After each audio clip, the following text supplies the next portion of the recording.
Alright guys, welcome back. So Sierra asked me if I grew up in the Morse code era, and I went, Sierra, I'm not that old. I know what Morse code is. Sierra asked me if I grew up in the Morse code era. I said, do I really look that old? No, I'm not really that old. I said, you just broke my dreams. So she goes, well, when did you start in the business? I said, I started in 91. And we had some vehicles there that you had to, and I know what she was saying, where you had to Caro bulb the ECUs and it flashed a code.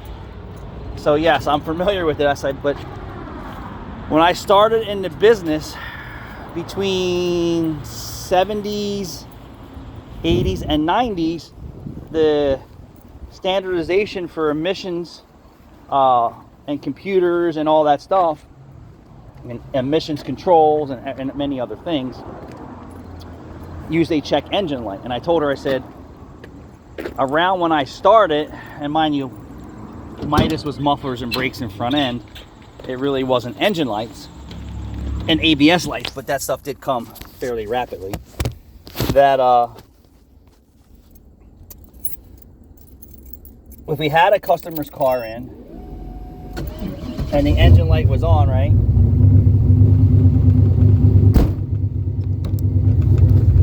customers would tell us the dealership told them not to worry about it. So there was an error of time, I guess, especially in New Jersey,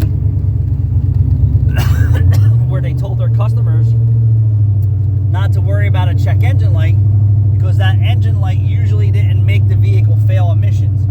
So there was a disconnect years and years and years ago. If anyone else will remember that, it may have just only been in certain states because of their emissions testing. But we only had a tailpipe emissions testing only.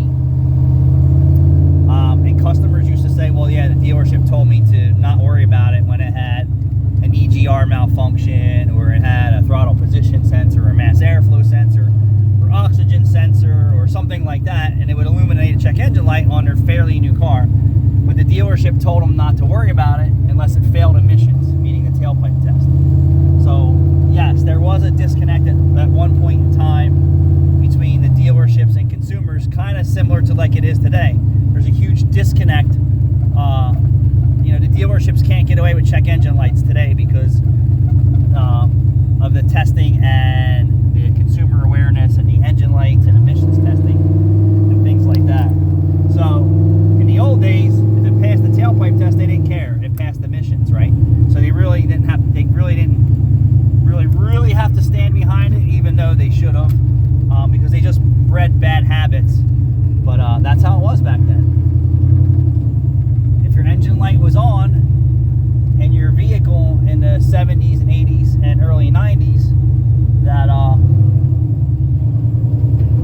and it passed the tailpipe emissions test, the dealerships told you not to worry about it, which is complete bullcrap. Just teaching bad habits, just like they're teaching bad habits today with oil consumption and oil change intervals. All right, guys, thanks for watching.